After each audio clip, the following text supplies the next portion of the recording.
এই নামাজ এত গুরুত্বপূর্ণ কেন? আল্লাহর হাবিব সাল্লাল্লাহু আলাইহি ওয়াসাল্লাম সহিহুল বুখারীর দ্বিতীয় অধ্যায় ৮ নম্বর হাদিসের বর্ণনায় আল্লাহর হাবিব বলেন, বুনিয়াল ইসলামু আলা খামস শাহাদাতিন আল্লাহ ইলাহা ইল্লাল্লাহ ওয়া আন্না মুহাম্মাদার রাসূলুল্লাহ।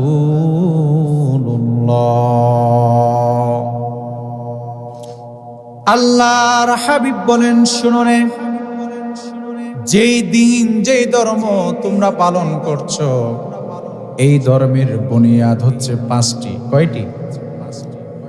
১ নাম্বার ঈমান, আল্লাহর প্রতি ঈমান আনবা, মুখে স্বীকার করবা, অন্তরে বিশ্বাস স্থাপন করবা এবং দুনিয়াতে তুমি তোমার কাজ কর্মের দ্বারা তা প্রমাণ করবা।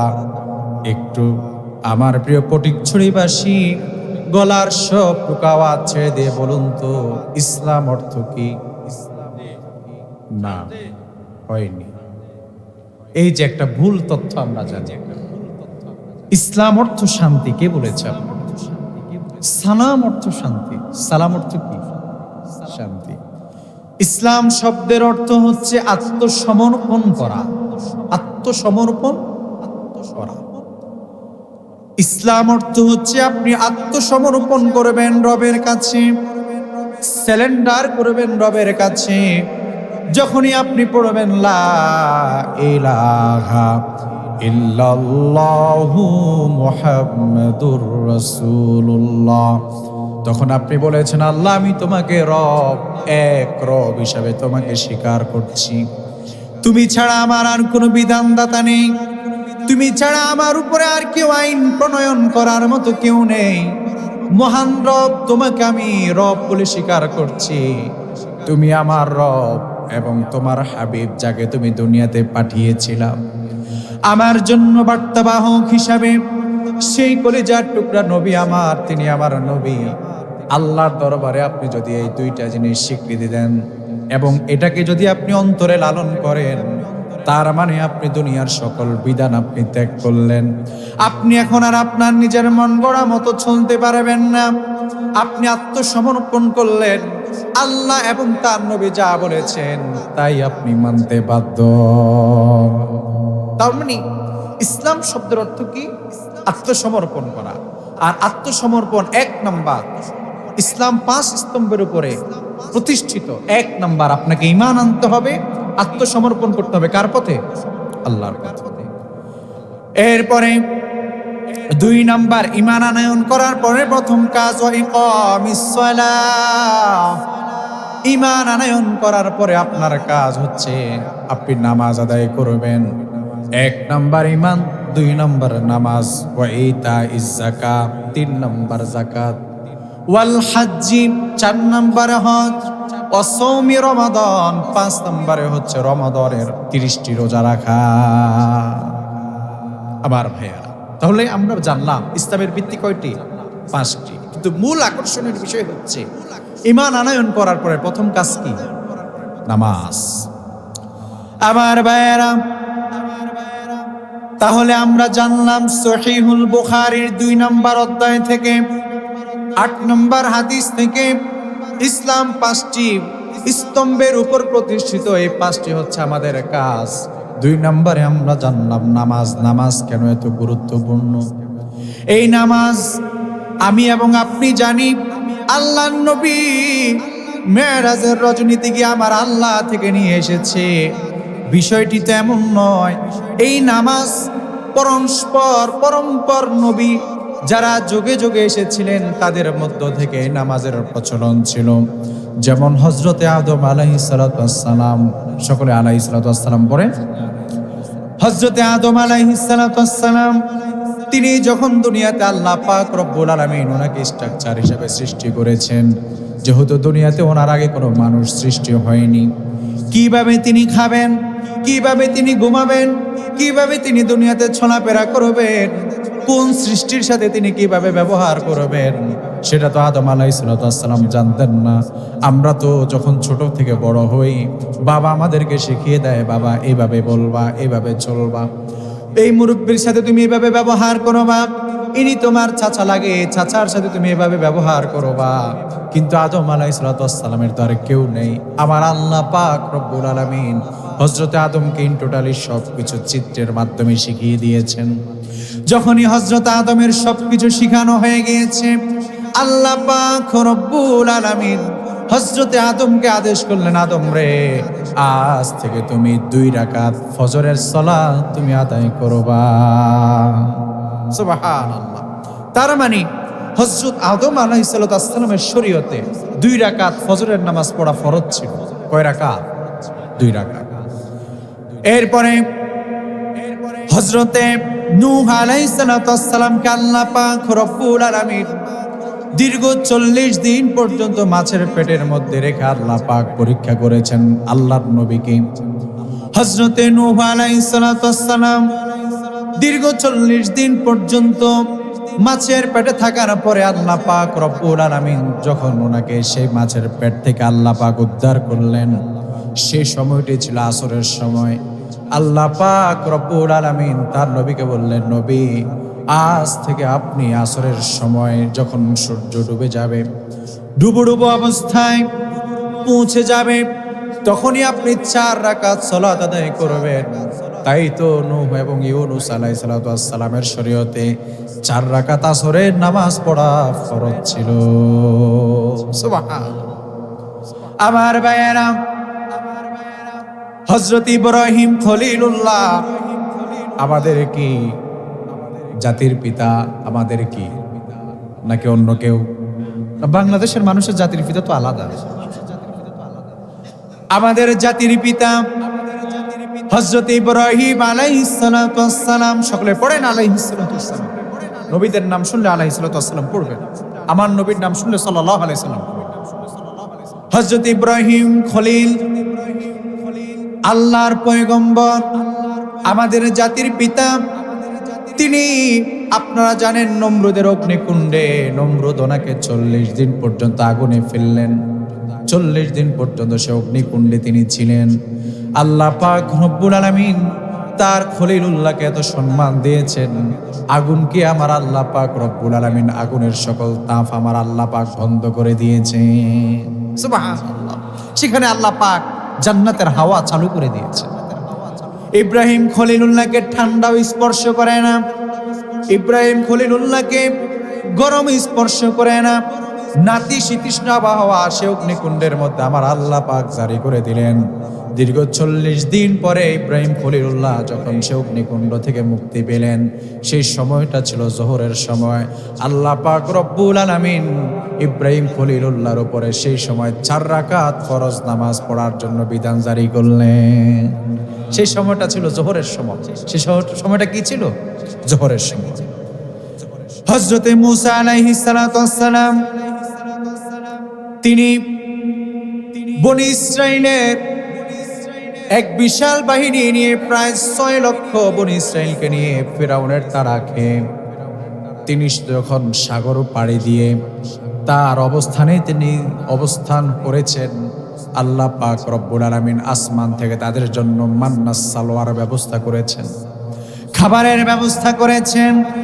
হযরতে মূসা আলাইহিস সালাম নদী পাড়ি দিয়ে তিনি যখন উঁচু টিলাতে তিনি যখন পৌঁছালেন, আল্লাহ পাক রব্বুল আলামিন তখন মূসা আলাইহিস সালামকে বললেন, মূসা, শুকরিয়া তান আমার দরবারে তুমি 4 রাকাত নামাজ পড়ো। সুবহানাল্লাহ। সেই সময়টি ছিল এশারের সময়। সেই সময়টি কি ছিল? এশারের সময়। মাঝখানে কোনটা বাকি আছে বলুন তো? মাগরিব। মাশাআল্লাহ, আপনাদের মনোযোগ আছে।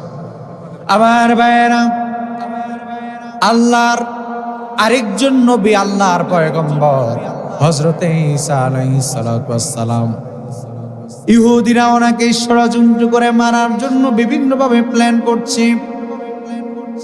আল্লাহর পয়গম্বরকে আমার আল্লাহ পাক দুনিয়ার জমিন থেকে চতুর্থ আসমানে নিয়ে গেলেন।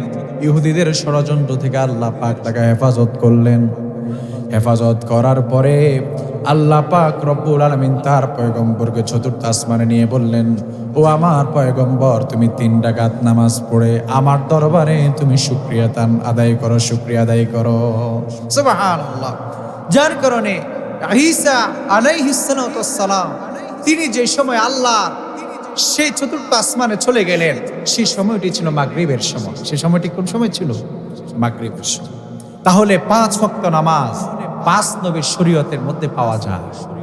কিন্তু আমার নবী তিনি যখন দুনিয়াতে আগমন করেছেন, আমার ভাইয়েরা, ওনার পরে কি আর কোনো পয়গম্বর আসার কোনো সুযোগ আছে? সুযোগ নেই। আল্লাহর নবী যখন দুনিয়াতে আগমন করলেন, আল্লাহ পাক রব্বুল আলামিন তিনি এবার ঘোষণা দিচ্ছেন, শোনো শোনো পয়গম্বর, আল্লাহ পাক বলছেন, আল-ইয়াউমা আকমালতু লাকুম দীনাকুম ওয়া আতমামতু আলাইকুম নি'মাতি ওয়া রাদিতু লাকুমুল ইসলাম দীনা। আল্লাহ পাক বললেন, শোনো শোনো ওগো পয়গম্বর, আপনার মাধ্যমে আমি এই দিন ইসলামকে পরিপূর্ণ করলাম। একটি ঘর আপনি নির্মাণ করলেন। আল্লাহর হাবিব বললেন, শোনো ও দুনিয়ার মানুষেরা, ও আমার উম্মতেরা, শোনো শোনো, একটি ঘর নির্মাণ হয়েছে, কিন্তু ওই ঘরের মধ্যখানে দেয়ালের মধ্যে একটি ইট দেওয়া হয় নাই, একটি ইট বাকি আছে। সেই ইট দিয়ে যদি ঘরটিকে পরিপূর্ণ করে দেওয়া হয়, ঠিক তেমনি ভাবে আমার আল্লাহ পাক আমার মাধ্যমে নবুয়াতকে এখানে সম্পন্ন করে দিয়েছে। সুবহানাল্লাহ। নবুয়াত, আর কেউ নবুয়াত পাওয়ার কোনো দাবিদারের কোনো সুযোগ নেই। আল্লাহর নবী শেষ নবী। আল্লাহর নবীকে আল্লাহ বলছেন, শোনো শোনো গো আমার নবী, আপনার মাধ্যমে নেয়ামতকে এখানেই আমি শেষ করলাম। এই নেয়ামতের ব্যাখ্যায় মুফাসসিরিনে কেরামগণ বলেন, এখানে বলতে বুঝিয়েছেন আল্লাহর কোনো নবী বা পয়গম্বর পাঠাবেন না, এবং দ্বীনকে আল্লাহ পাক তার নবীর মাধ্যমে পরিপূর্ণ করে দিয়েছেন। সুবহানাল্লাহ। তাই তো এই 5 ওয়াক্ত নামাজ আল্লাহ তাআলা তার নবীকে দান করলেন। 5 ওয়াক্ত নামাজ দান করে নাই, আবার নবীর সম্মানার্থে আল্লাহ পাক 50 ওয়াক্ত নামাজ মেরাজের রজনীতে দান করলেন। যখনই আল্লাহর নবী নিচের দিকে নামছেন নামাজ নিয়ে, হযরতে মূসা আলাইহিস সালামের সাথে সাক্ষাৎ হলে পরে মূসা আল্লাহর নবীকে বলেন, ওগো নবী, আমার উম্মতের জন্য মাত্র 4 রাকাত নামাজ ফরজ ছিল, তাও রাত্রে বেলায় এশার নামাজ। এই 4 রাকাত নামাজ তারা পড়তে গড়িমসি করত। কিভাবে আপনার উম্মতেরা 50 ওয়াক্ত নামাজ আদায় করবে? এটা সম্ভব না, আপনি চলে যান। আল্লাহকে গিয়ে বলেন, আল্লাহ যেন নামাজ কমিয়ে দেয়। ইতিহাস আপনারা সকলে জানেন, আমি আপনাদের সময় নষ্ট করছি না। এভাবে করে করে আল্লাহর নবী একাধিকবার আল্লাহর দরবারে গেলেন। আমার আল্লাহ পাক সর্বশেষ আমার নবীর জন্য 5 ওয়াক্ত নামাজ বরাদ্দ রেখে দিলেন। সুবহানাল্লাহ। আমি সংক্ষিপ্ত করে আপনাদেরকে বলছি, কারণ এগুলো জানা কথা নিয়ে তো আর সময় নষ্ট করার কোনো দরকার নেই। আমার ভাইয়েরা, তার মানে আমরা এতটুকু বুঝলাম, নামাজ এমন একটি ইবাদতের নাম, আল্লাহ পাক রব্বুল আলামিন তার নবীর মাধ্যমে এটা আমাদের জন্য পরিপূর্ণ করে দিয়েছেন, দিন পরিপূর্ণ করে দিয়েছেন। অতএব আল্লাহ পাক রব্বুল আলামিন আমাদের জন্য 5 ওয়াক্ত নামাজ আমাদের জন্য ফরজ করেছেন। পবিত্র কোরআন আল কারীমে 82টা জায়গায় আল্লাহ পাক এই সালাত শব্দটি উল্লেখ করেছেন। আমার ভাইয়েরা, এজন্য আসুন এই নামাজের 20টি বৈশিষ্ট্য জানুন। কয়টি? এই মূল আলোচনায় ঢুকছে। নামাজের কয়টি বৈশিষ্ট্য? 20টি বৈশিষ্ট্য আজ আপনাদের সামনে উল্লেখ করবো ইনশাআল্লাহ, আল্লাহ যদি তৌফিক দেয়। আপনারা থাকবেন তো? উঠে যায়েন না, একটু আগায় বসেন। মানুষ যতটুকু আছে ততটুকুই এনাফ। আসেন, সামনের দিকে আসেন, একটু মনোযোগ সহকারে আমরা কথাগুলো শুনবো। উঠে চলে যাবেন না, কারণ আজকের আলোচনা অতীব গুরুত্বপূর্ণ হতে যাচ্ছে ইনশাআল্লাহ। 1 নাম্বার, নামাজের 1 নাম্বার পয়েন্ট শুরু করছি। আল্লাহর গোলামীর সর্বোচ্চ পরিচয়ের নাম হচ্ছে নামাজ। আল্লাহর গোলামীর সর্বোচ্চ পরিচয় কি? আল্লাহ পাক রব্বুল আলামিন বললেন, ও وقوموا لله قانتين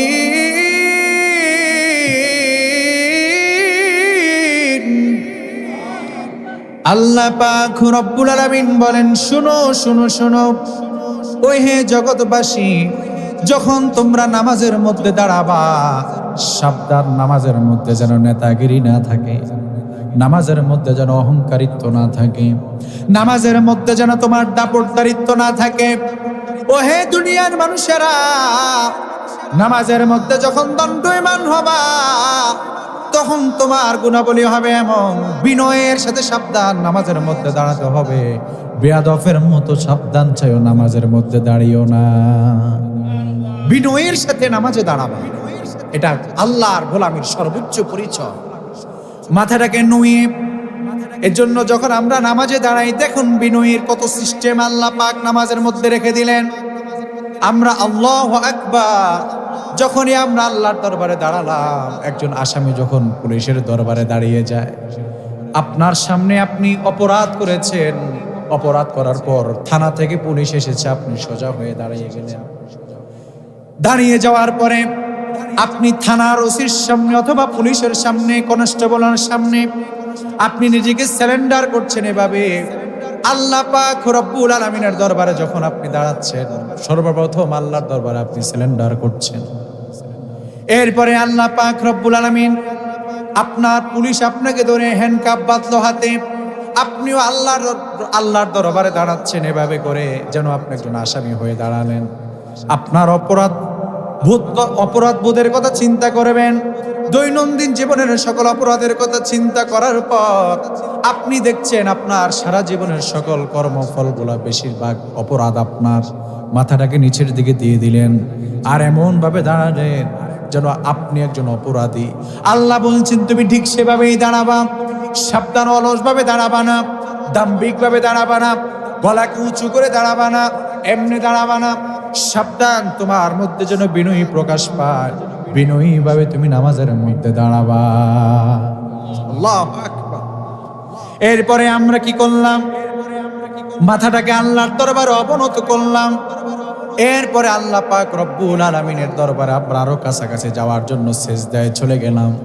যখন সেজদায় চলে গেলাম, আল্লাহর নবী বলছেন, যখন কোনো বান্দা সেজদায় পড়ে যায়, ওই বান্দার সাথে আর আমার আল্লাহর সাথে মধ্যখানে কোনো রকম কোনো পর্দা থাকে না। আমার ভাইয়েরা, আল্লাহর নবী বললেন, শুনো শুনো, আল্লাহর নবী মুসা কালিমুল্লাহ আল্লাহর সাথে সাক্ষাৎ করার জন্য তুর পাহাড়ে যায়। তুর পাহাড়ে যাওয়ার পরে আল্লাহর সাথে সরাসরি সাক্ষাৎ করার কোনো সুযোগ নাই, তুর পাহাড়ের মধ্যে দাঁড়িয়ে থাকে। আমার আল্লাহ পাক রব্বুল আলামিন মুসার সাথে কন্টাক্ট করে, তো মাঝখানে 70,000 নূরের পর্দা থাকে। আর আল্লাহ পাক রব্বুল আলামিনের হাবিব বলে, শোনো শোনো, দুনিয়ার আমার কোন উম্মতেরা যদি নামাজের সিজদার মধ্যে পড়ে যায়, তাহলে পরে ওই 70,000 পর্দার একটা পর্দাও আর ওই উম্মত এবং আমার আল্লাহর মধ্যে থাকে না। আমার ভাইয়েরা, এজন্য নামাজের 1 নম্বর বৈশিষ্ট্য হলো আল্লাহর গোলামীর সর্বোচ্চ পরিচয়ের নাম নামাজ। এজন্য আল্লাহর গোলামীর সর্বোচ্চ পরিচয়ের নাম নামাজ। আমার ভাইরা, 1 নম্বর নামাজের বৈশিষ্ট্য। 2 নম্বর, নামাজের মধ্যে কোনো শ্রেণীবিন্যাস নেই। নামাজের মধ্যে কোনো শ্রেণীবিন্যাস। আমার ভাইয়েরা, ধরুন আপনি নামাজের মধ্যে গেলেন, শুক্রবারে দেখা যায় এই কাহিনীগুলো বেশি হয়। একজন রিক্সা চালক ভাই সবার আগে আগে তিনি মসজিদে হাজির হলেন। মসজিদে হাজির হওয়ার পরে তিনি যখন মসজিদের প্রথম কাতারে বসলেন, হঠাৎ মসজিদের সভাপতি এসে উপস্থিত, ওনাকে ঠেলে উঠায় দেয়। সভাপতির জন্য জায়গা করে, জায়েজ না, হারাম, জায়েজ না। রিক্সা চালক কেন, মেতড়ও যদি আগে আসে, মুছিও যদি আগে আসে, এবং কি আপনার এখানে যারা জুতা সেলাই করে তাদেরকে আপনারা মুছি বলি, এরপরে যারা নাপিত চুল কাটে ওরাও, এবং সমাজের আপনি যত নিচের ফকির ভিক্ষুক তারাও যদি আগে আসে, আগের কাতারগুলো তারা পূরণ করবে। কারো জন্য মসজিদে জায়গা নির্ধারণ করা হারাম। কি হারাম। সভাপতি সাহেব আসলে তিনি পরে আসলে পিছনেই বসবেন, সামনে যাওয়ার সুযোগ নেই। আবার ভাইয়েরা, এজন্য কবি ইকবাল বলেন, একই সফ মে খড়ে হোগে মাহমুদ আয়াজ, একই সফ মে खड़े होगे महमूद आयाज, ना कोई बंदा रहा ना कोई बंदा नवाज। একই সফের মধ্যে যখন বাদশা সম্রাট মাহমুদ আর তার গোলাম আয়াজ দাঁড়িয়ে গেল, কে বাদশা আর কে গোলাম তার মধ্যে কোনো পার্থক্য নাই। সুবহানাল্লাহ। এজন্য নামাজের মধ্যে কোনো শ্রেণীবিন্যাস নেই। কি কৃষক, কি সমাজের দানবী, কি সভাপতি, কি সেক্রেটারি, কি কেশিয়া, সবাই এক কাতারে এক রকম ভাবে কাঁধে কাঁধ মিলিয়ে দাঁড়াবে। নামাজের মধ্যে কোনো কি নাই, শ্রেণীবিন্যাস নাই, বরং উভয়ে কার গোলাম? আল্লাহর গোলাম। এজন্য নামাজ একমাত্র ইবাদত যার মধ্যে কোনো শ্রেণীবিন্যাস নেই। নামাজের 3 নাম্বার বৈশিষ্ট্য, নামাজ এমন একটি ইবাদত যার মাধ্যমে বান্দা আল্লাহর সবচেয়ে কাছাকাছি চলে যায়। সুবহানাল্লাহ। কেউ যদি মুমিন হতে চায় আর সে যদি বলে আমার নামাজ নাই, ওই বন্ড, ঠিক কিনা? অনেক পীর দেখবেন বলে নামাজ রোজার দরকার নাই। কি করবা? নামাজ রোজা পড়ে কি করবা? তুমি আমার দরবারে মুরিদ হইছে, এমনিই তো তোমার তরাই আনিয়া যাও। দুনিয়ার কোন পীর, দুনিয়ার কোন ব্যক্তি আপনাকে তরানোর ক্ষমতা রাখে?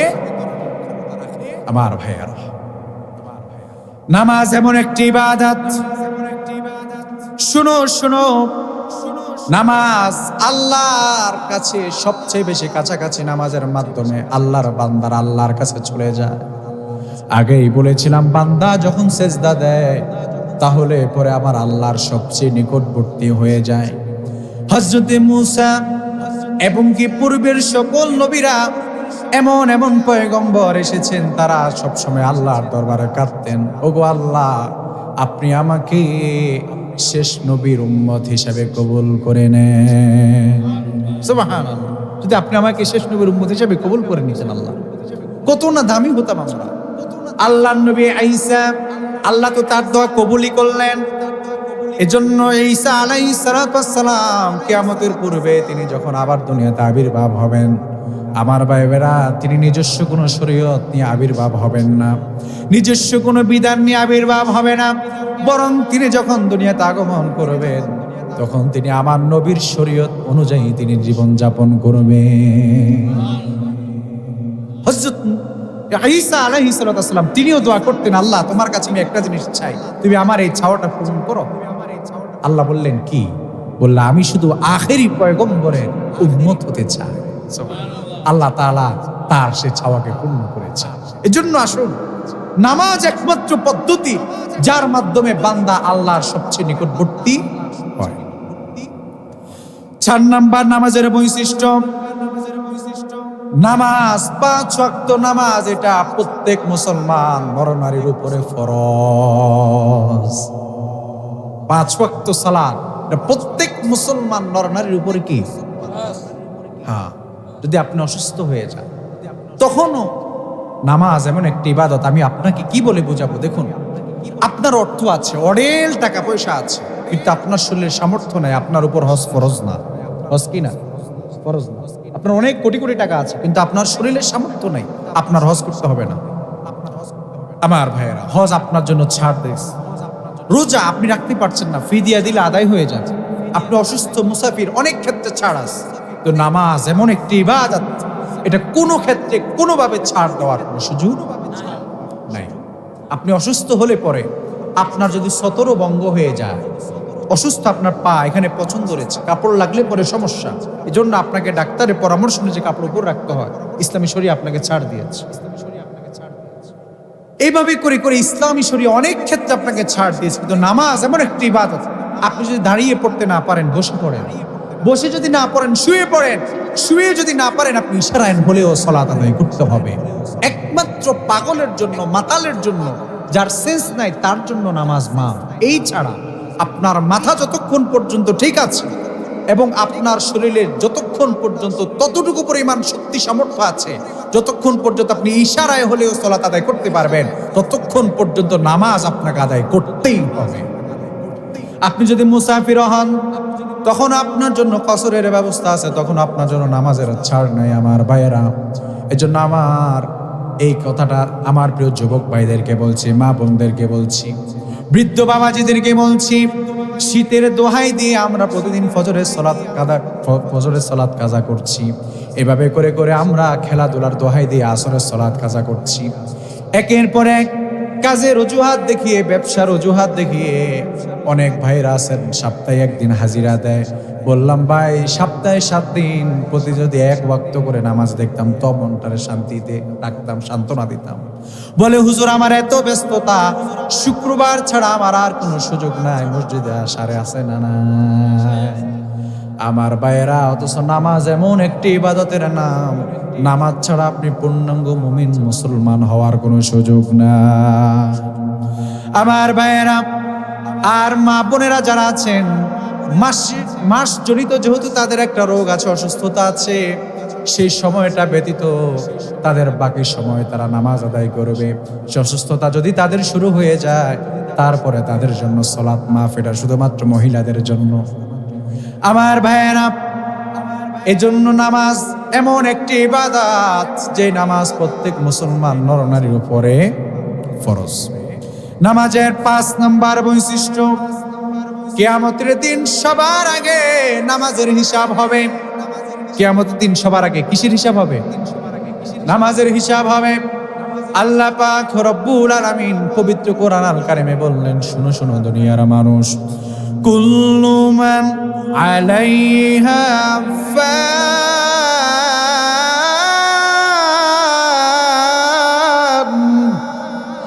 আল্লাহ বলেন, শোনো শোনো রে, একদিন এই দুনিয়াতে তোমরা যে বড় বড় দালান কোঠা দেখছো, যে বিশাল বিশাল দালান বাড়িঘর দেখছো, মার্বেল টাইলস দ্বারা গঠিত যে বিল্ডিং দেখছো, এই বিশাল বিশাল দালান কোঠা, এই দুনিয়ার ভিত্তি স্থাপন তো যা দেখছো তুমি, বিশাল বিশাল পাহাড় তুমি দেখছো, বিশাল বিশাল সৃষ্টি জগৎ তুমি দেখছো, চন্দ্র দেখছো, সূর্য দেখছো, তারকারাজি দেখছো, এভাবে করে করে অনেক সৃষ্টি তোমার নজরে পড়ছে।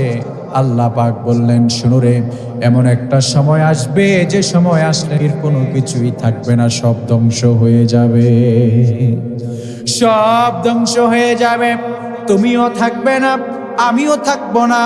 ওরে আমার ভাই, কি তুমি প্রধানমন্ত্রী, কি তুমি প্রেসিডেন্ট, যতই কিছুই হও না কেন, যত উন্নত মানের চিকিৎসা তুমি নেও না কেন, আলেকজান্ডারকে তো আমরা অনেকেই চিনি, তার নাম আমরা অনেকেই শুনেছি।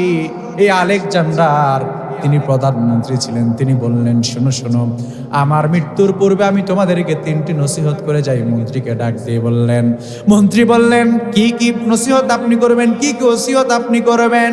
তিনি বললেন, শুনো শোনো, আমার লাশের খাটিয়াটা দুনিয়ার কোনো সাধারণ মানুষ যেন কাঁধে না নেয়, আমার লাশের খাটিয়াটা কাঁধে নিবে ডাক্তারেরা, যারা আমার চিকিৎসা করিয়েছে তারা নিবে, আর যত অর্থ করি দেখছো সবগুলো দুনিয়াতে ছিটিয়ে দিবে।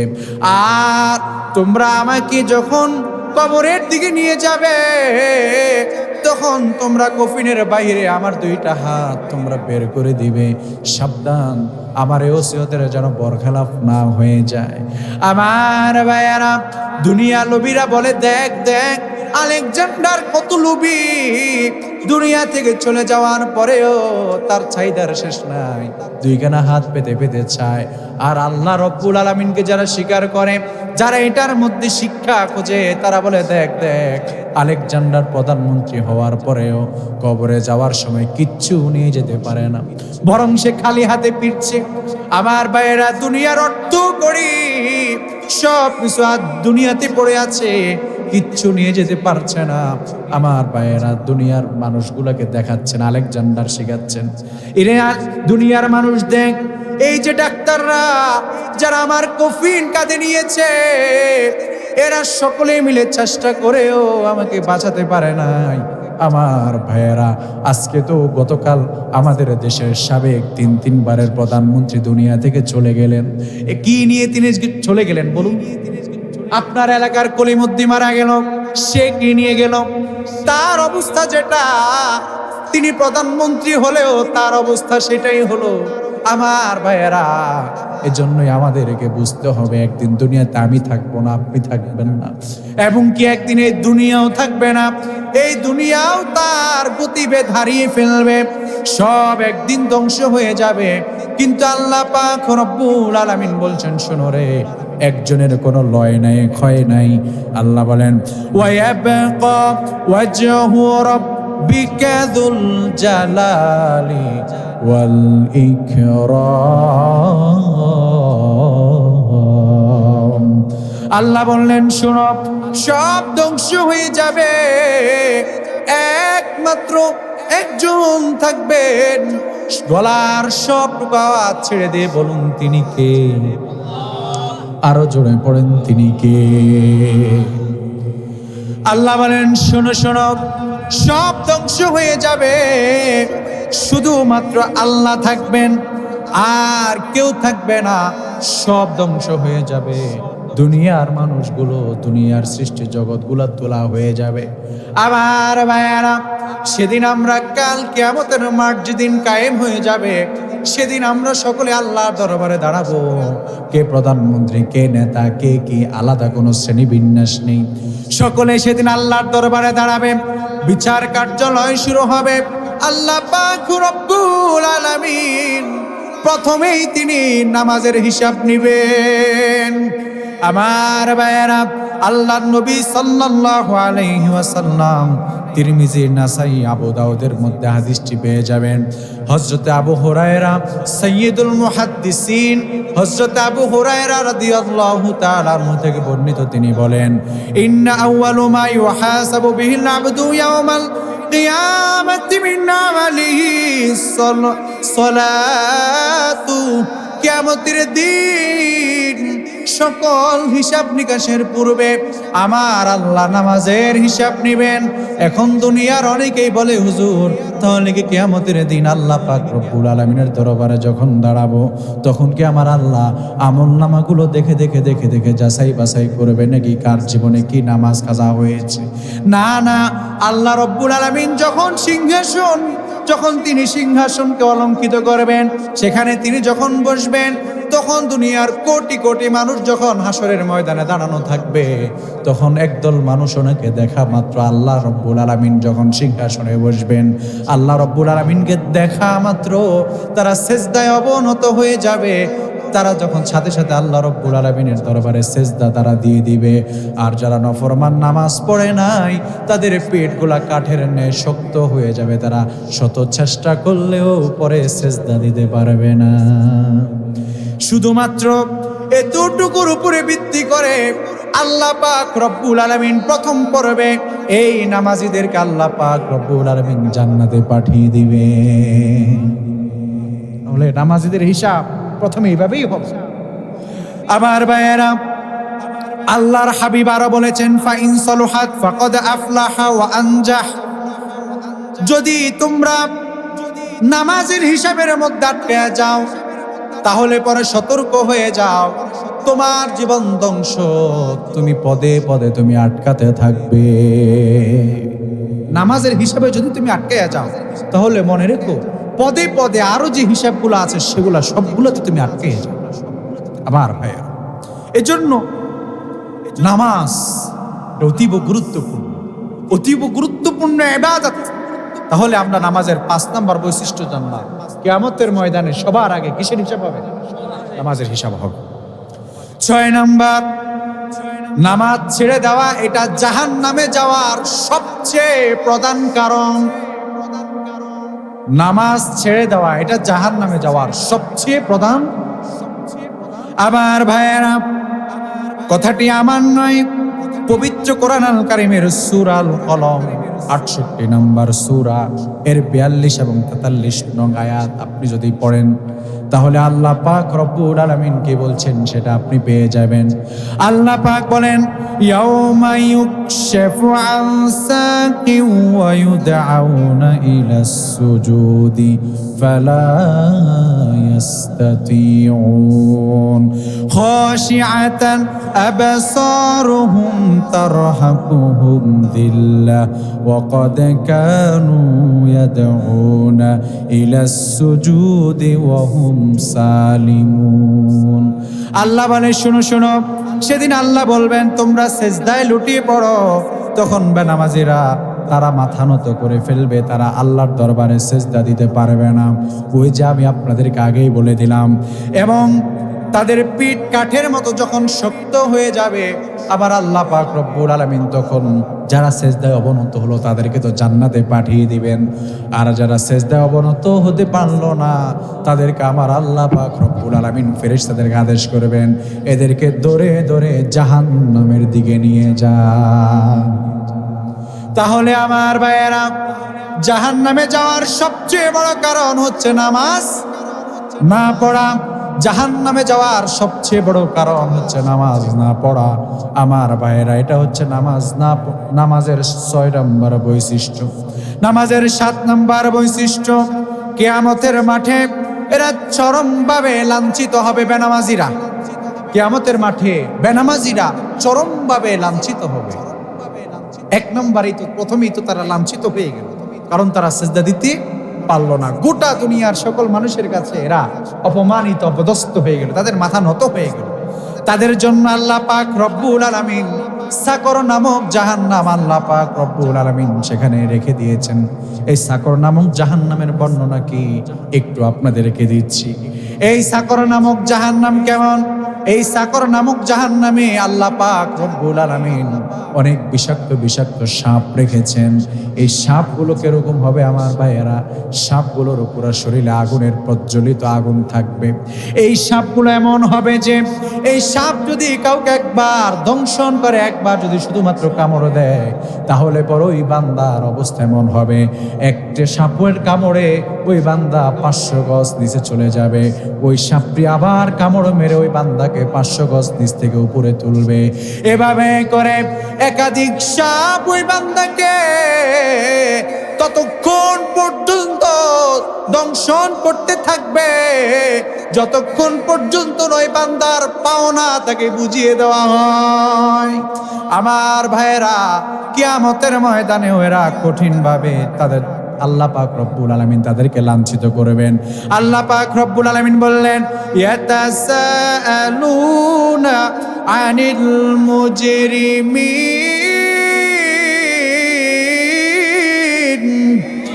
আমার ভাইয়ের, আল্লাহ রব্বুল আলামিন বললেন শোনো শোনো, সাকর নামক জাহান্নামের অধিবাসীদেরকে তাদেরকে জিজ্ঞাসা করা হবে। আল্লাহ পাক রব্বুল আলামিন বলছেন শোনো শোনো, তোমরা জাহান্নামে কেন আসলা? তখন মা সালাকাকুম ফি সাকার, আল্লাহ পাক রব্বুল আলামিনের ফেরেশতারা এবং তার সফর সঙ্গীরা এবং যাদের সাথে দুনিয়াতে সে ব্যবসা করেছে, তারা তাকে প্রশ্ন করবে, দোস্ত বন্ধু, জান্নাত জাহান্নাম তো পাশাপাশি। জান্নাতীরা জাহান্নামীদেরকে প্রশ্ন করবে, দোস্ত তুমি কেন জাহান্নামে প্রবেশ করলা? একসাথেই তো ব্যবসা বাণিজ্য করতাম, একসাথেই তো চা পানি খেতাম, আজকে তোমাকে কেন জাহান্নামের আগুনের মধ্যে এভাবে নিক্ষেপ করা হলো? এবার সে জাহান্নামী বলবে, শোনো, ক্বালু লাম নাকু মিনাল মুসাল্লিন, দুনিয়াতে আমরা মুসল্লি ছিলাম না, দুনিয়াতে আমরা নামাজি ছিলাম না।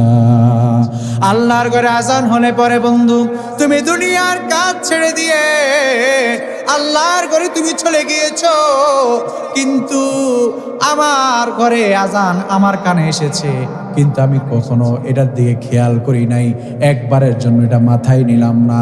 আমার কলেজার টুকরা যুবকেরা, দুনিয়াত তোমরা খেলাধুলায় মগ্ন থাকো, তোমাদের অনেক ব্যস্ততা, এটা আমি স্বীকার করি, কিন্তু যখন আল্লাহর ঘরে আজান হয়ে যায় তখন দুনিয়ার সকল ব্যস্ততা ছেড়ে দিয়ে যদি তুমি আল্লাহর ঘরে হাজিরা দিতে পারো, ওরে যুবক, তোমার জীবনের বরকত, তোমার জীবনের সকল কিছু, কামাই রুজির পথ থেকে শুরু করে যত প্রকারের হতাশা আছে, সেই মহান রব তোমার থেকে দূর করে দিবেন, বরকতের দরজা সমূহ আবার আল্লাহ পাক খুলে দিবেন।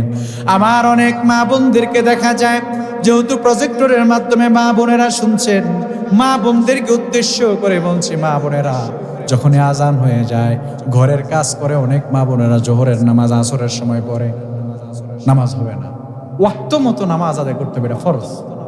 আপনি যখনই আজান হবে তখনই আপনি দুনিয়ার সকল কাজ ব্যস্ততা এখানেই বন্ধ করে দিবেন, ব্যস্ততা বন্ধ করে দিয়ে আপনি নামাজ আদায় করে নেবেন, পরে আবার আপনি কাজে লেগে পড়বেন। এখন আপনি বলবেন, হুজুর শরীরে রান্না বান্না করার কারণে অনেক ময়লা জমে যায়, এই ময়লা আপনার সমস্যা নেই। যদি আপনার শরীরে নাপাক না থাকে, যদি আপনার শরীরে স্পষ্টকাতর যে বিষয়গুলো আছে সেই রকম নাপাক যদি আপনার শরীরে না থাকে, আপনার উপর যদি গোসল ফরজ না হয়, তাহলে পরে আপনি সাথে সাথে করে উজু করে নিয়ে আপনি নামাজের মধ্যে দাঁড়িয়ে যাবেন। আল্লাহ পাক রব্বুল আলামিনকে যদি আপনি এই নিদর্শন দেখিয়ে দিতে পারেন, তাহলে ইনশাআল্লাহ আল্লাহ পাক রব্বুল আলামিন আপনার শুধুমাত্র এই ভালোবাসার দিকে খেয়াল করে, আল্লাহ পাক রব্বুল আলামিন আপনার হৃদয়ের এই গভীরতার দিকে খেয়াল করে, আপনার নামাজের মধ্যে যদি কোনো ভুল ত্রুটি হয়ে থাকে, যিনি মাফ করে দিতে পারেন তিনি কে? এজন্য আমার মা বোনদেরকে বলছি, যখনই আজান হয়ে যাবে সাথে সাথে করে নামাজের জন্য প্রস্তুতি গ্রহণ করে ফেলবেন। যদি অপবিত্র থাকেন পবিত্রতা অর্জন করে নেবেন। মনে রাখবেন, টাইম টু টাইম নামাজ আদায় করা এটাই আপনার উপর ফরজ। জোহরের সময়ের জোহরের নামাজ আপনি আসরের টাইমে পড়লে পরে নামাজের হক আদায় হবে। এজন্য আমার ভাইয়েরা, নামাজ পড়তে হবে টাইম টু টাইম, ওয়াক্ত মতো, কখনো এদিক সেদিক করা যাবে। আর বেনামাজি যদি আপনি হয়ে যান, দুনিয়ার কাজকে প্রাধান্য দিতে গিয়ে আপনি যদি নামাজকে কাজা করেন, মনে রাখবেন কিয়ামতের মাঠে আপনি সবচেয়ে বেশি লাঞ্ছিত হবেন। আমার ভাইয়েরা, 8 নম্বর শুনতেছেন, মনে আছে? 8 নম্বর বৈশিষ্ট্য নামাজের। সকল বিধিবিধান এসেছে দুনিয়াতে, কিন্তু নামাজের ফয়সালা হয়েছে আসমানে। নামাজের বৈশিষ্ট্য, সকল বিধিবিধান আল্লাহ নবী চেয়েছেন, আল্লাহ শুধু জিবরাইল আমিনের মাধ্যমে দিয়েছেন। কিন্তু নামাজ আল্লাহ পাক আল্লাহ নবীকে দিতে গিয়ে কোনো মাধ্যম ব্যবহার করে? আল্লাহ পাক তার পয়গম্বরকে নিয়ে গেলেন 7 আসমানে। নিয়ে গিয়ে আল্লাহ পাক অনেক প্রেমের আলাপ করলেন তার হাবিবের সাথে, অনেক কথোপকথন করলেন। সে বিষয়ে আলোচনা করতে গেলে আলোচনার অনেক লম্বা হয়ে যাবে, কিন্তু মূল বিষয় যেটা আপনাদেরকে বুঝাতে চেয়েছিলাম, সকল বিধান আল্লাহ পাক মাধ্যম দিয়ে দিলেন, কিন্তু একমাত্র বিধান নামাজ, যেটা আমার আল্লাহ পাক রব্বুল আলামিন কোনো মাধ্যম ব্যবহার করে নাই। এবং কি কোরআন, পবিত্র কোরআন, এই কোরআন কালামুল্লাহ, আল্লাহর কালাম, এই কোরআন পর্যন্ত আল্লাহ পাক সরাসরি স্বয়ং তার নবীর উপরে দেন নাই। মাধ্যম ব্যবহার করেছেন কাকে? জিবরাইল আলাইহিস সালাম। শুধুমাত্র একমাত্র ইবাদত নামাজ, যেটা আল্লাহ পাক দিতে গিয়ে কোনো মাধ্যম ব্যবহার করে নাই, তার পয়গম্বরকে আল্লাহ পাক রব্বুল আলামিন সরাসরি নিজ হাতে দিলেন। কেন? তার কারণ হচ্ছে নামাজ হচ্ছে সকল ইবাদতের মূল। আমার ভাইরা, 9 নাম্বার, নামাজ মুমিন এবং কাফেরের মধ্যে পার্থক্য করে দেয়। কারা মুমিন এবং কারা কাফের, কারা ইমানদার, কারা বেঈমান, কে পার্থক্য করে? নামাজ। আবার ভাইরা, আল্লাহর হাবিব বলেছেন, বাইনাল আবিদি ওয়াল কুফরি তারকুস সালাহ। শুনো শুনো, মুমিন এবং কাফেরের মধ্যে যে দেয়াল তৈরি করে দেয় সেটা হচ্ছে নামাজ। নামাজ মুমিন এবং কাফের মধ্যে পার্থক্য করে। আমার ভাইরা, আমাদের সমাজে অনেকেরা মানতে চায় না। আহলে সুন্নাহ ওয়াল জামাতের বক্তব্য হচ্ছে, যদি কেউ নামাজ না পড়ে তাহলে সে কবিরা গুনাহ করল। কি করলো? কবিরা গুনাহ করল। কিন্তু পৃথিবীর ঐতিহাসিক সালফে সালেহিনগণ, অধিকাংশ সালাফগণ তারা বলল, না, আজান হওয়ার পরে কেউ যদি কোনো জরুরত ছাড়া বিনা কারণে অকারণে দুনিয়ার সাধারণ কোনো কাজের দিকে লক্ষ্য রেখে সে নামাজ ত্যাগ করে, তিনি বলেছেন সে সাথে সাথে কাফের হয়ে যায়। অনেক সালাফগণ এই বক্তব্যের উপরে সমর্থন দিয়েছে। আমি কিন্তু স্পষ্ট ভাষায় বলছি, আল্লাহর হাবিব সাল্লাল্লাহু আলাইহি সাল্লাম যদি বলেছেন নামাজ মুমিন এবং কুফরের মধ্যে পার্থক্য কি? আমার ভাইয়েরা, আর কেউ যদি একের পর এক নামাজ ছেড়ে দেয়, একের পর এক নামাজের দিকে তার কোনো খেয়ালই নাই, সপ্তাহে একদিন তাও যায়, তাও হচ্ছে শেষে একদম হুজুর যখন খুতবা দিয়ে ফাজকুরুনি আযকুরুকুম ওয়াশকুরুলি ওয়ালা তাকফুরুন, এক দৌড় দিয়ে মসজিদে, কোন রকম আল্লাহু আকবার, ইমাম সাহেব আসসালামু আলাইকুম ওয়া রাহমাতুল্লাহ, ওই দিকে আর ফেরানোর সুযোগ নেই, বাম দিকে উনি দৌড়। মুনাজাতও এখন দেয় না, কারণ মুনাজাত দেওয়া তো এখন বেদাত, বাংলাদেশে মুনাজাত দেওয়া তো এখন বেদাত বলে মনে করে, এজন্য মুনাজাতও আর দেয় না। টাইম এত কম, মুরব্বীরা মুনাজাত দিচ্ছে, ওই ছেলে মুরব্বীর মাথা নসে মুনাজাতের উপর পা দিয়ে চলে যা। কত বড় বেয়াদব, কত বড় বেয়াদব! তুমি মুনাজাত না দিলে না দাও, চুপ করে আদবের সাথে বসে থাকো না, আল্লাহর গদ। মুরব্বীরা সুন্নত শেষ হলে পরে তুমি বের হও, তোমার যেহেতু এত পড়ার দরকার নাই, কিন্তু তুমি নিজে তো করছো না ইবাদত, বেদাত বেদাত বলে চিল্লাও, আবার তুমি মুরব্বীদের সাথে বেয়াদবি করছো, তো বেয়াদবি করা কি সুন্নত নিবে না? এগুলা চরমভাবে আমাদের সমাজে ভাইরাস ছড়িয়ে পড়ছে। এজন্য নামাজ, এটার মধ্যে আল্লাহ পাক রব্বুল আলামিন মুমিন এবং কাফেরের মধ্যে পার্থক্য তৈরি করে কি? নামাজ তৈরি করে, পার্থক্য করে নামাজ। এজন্য নামাজ ছেড়ে দেওয়া যাবে না।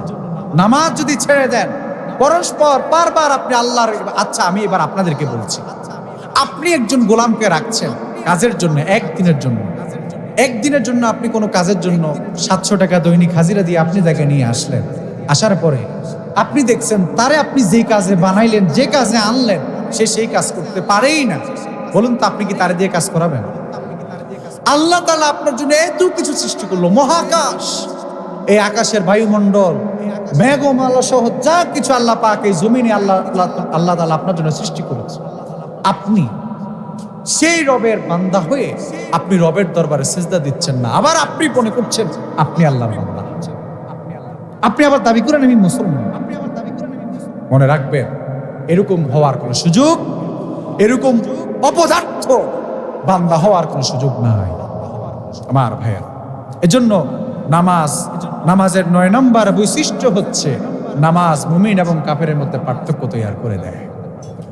নামাজের 10 নম্বর বৈশিষ্ট্য হচ্ছে নামাজ আল্লাহর সাথে ভালোবাসা বৃদ্ধি করে দেয়। বলুন না, আমি এবং আপনি আল্লাহকে ভালোবাসি কি? যদি আজকে এখানে কোনো বিয়াদব অথবা কোনো কুলাঙ্গার যদি আল্লাহ এবং তার নবীকে নিয়ে কটাক্ষ করে, যে বেটা 5 ওয়াক্ত নামাজের ধার ধারে না, ওই কি ছাড় দেয়? ওরে ছাড় দেয় না, একদম ইচ্ছা মতো পিঠাবে, কারণ তার অন্তরে কার ভালোবাসা আছে। কিন্তু আমার ভাইয়েরা, তার ভালোবাসা হচ্ছে একরকম, সে গিয়ে পিটাইয়ে ফেলছে। আর আরেকজন মুমিন ইমানদার, সে 5 ওয়াক্ত নামাজি, কিন্তু সে ওইখানে গিয়ে পিটাইলো না, মারলো না। কেন মারলো না জানেন? কারণ আল্লাহর প্রতি তার অগাধ ভালোবাসা আছে, যেই ভালোবাসা তাকে নমনীয় করে ফেলেছে। সে চিন্তা করলো, আরে ওই ব্যক্তি যদি আল্লাহকে নিয়ে কটাক্ষ করে, হ্যাঁ নবীকে নিয়ে কটাক্ষ করে, অবশ্যই ইসলামী শরিয়ার যদি বাস্তবায়ন থাকে বা ইসলামী শরিয়ার আইন যদি রাষ্ট্রের কায়েম থাকে, তাহলে পরে রাষ্ট্র তার বিচার করবে, আমি কেন বিচার করব? আমাদের সমাজে এই জিনিসটা নাই। আল্লাহর নবীকে নিয়ে যদি কেউ কথা করে, এই যে কিছুদিন আগে ময়মনসিংহে এক যুবককে পুড়িয়ে ফেলা হয়েছে, কেন পুড়িয়ে ফেলবে? এটা এই অধিকার কে দিয়েছে আপনাকে? এই কাজ করবে রাষ্ট্র, এটা আপনার না। এই জন্য অতিরিক্ত ভালোবাসা দেখাতে গিয়ে বেআইনি কাজ করা যাবে না, এটা ইসলাম সাপোর্ট করে না। এত উগ্র মেজাজি, এত উগ্রতা, এটা আল্লাহ তাআলা পছন্দ করে না। এটা হচ্ছে উগ্র ভালোবাসার কারণ হচ্ছে ইসলাম জানি না আমরা, মনে করে মারে ফেলে কেটে ফেলা, এটাই ইসলাম। কে বলেছে আপনি ইসলাম? ফাঁসি দেওয়া, গুস্তাখে রাসূলকে মৃত্যুদণ্ডের আইন পাশ করা, এটা রাষ্ট্রের কাজ, আমার কাজ নয়। হ্যাঁ, রাষ্ট্র যখন এই আইন বাস্তবায়ন করবে না, রাষ্ট্রের উপর চাপ প্রয়োগ করা, এটা আমি একজন দেশের জনগণ হিসেবে আমার দায়িত্ব। সাধারণ মানুষ, বেসামরিক কোন ব্যক্তির উপর আক্রমণ করা ইসলাম আমাকে শেখায় না। এজন্য আল্লাহ এবং তার নবীর সাথে নামাজ পড়লে ভালোবাসা বৃদ্ধি হয়, ভালোবাসা বাড়ে। আমরা যদি নামাজ পড়ি, তাহলে পরে আমার আল্লাহ যেমন আমার উপর খুশি হয়ে যায়, নামাজ যদি না পড়ি তাহলে পরে শয়তান খুশি হয়ে যায়। একটা ঘটনা বললে খুব সুন্দর করে বুঝবেন। এক যুবক, এক বৃদ্ধ মানুষ, প্রচুর বৃষ্টি হয়েছে, বৃষ্টি হলে পরে চলাচল পথটা অনেক কাদা হয়ে যায়, কাদা হয়ে যায়। মুরব্বী নামাজ পড়তে যাবে এশারের সালাত, শয়তান এসে মুরব্বীকে বলছে, দেখো তুমি নামাজে যাবা, প্রচুর বৃষ্টি, রাস্তাঘাটের অবস্থা প্রচুর খারাপ, তুমি যদি মসজিদে যাও তাহলে পরে তুমি যদি পড়ে যাও তাহলে দেখো তোমার হাত পা ভেঙে যাবে, তার থেকে ভালো তুমি ঘরেই নামাজটা আদায় করে নাও। মুরব্বীর এমন ইমান, মুরব্বী বলল, না, অসম্ভব, আমি আল্লাহর ঘরে গিয়েই নামাজ পড়ি। মুরব্বীকে শয়তান বিভিন্নভাবে প্রশ্রয় দিতে লাগলো, বিভিন্ন রকম ভাবে তাকে অশ্বাসা দিতে লাগলো, কিন্তু মুরব্বীকে কোনোভাবে সোজা করা যাবে না, নামাজ মসজিদে গিয়ে পড়বে। কারণ মসজিদে গিয়ে নামাজ পড়লে যে প্রশান্তি পাওয়া যায়, ঘরে নামাজ পড়লে সেই প্রশান্তি আপনি কখনো পাবেন না, কখনো সেই তৃপ্তি আপনি পাবেন না। মুরব্বীর যখন এরকম করে তিনি মসজিদে গিয়ে নামাজ পড়বেন, এবার শয়তান বলছে, মুরব্বী আপনি আমার কাঁধে উঠেন, আমি আপনাকে মসজিদে নিয়ে যাব।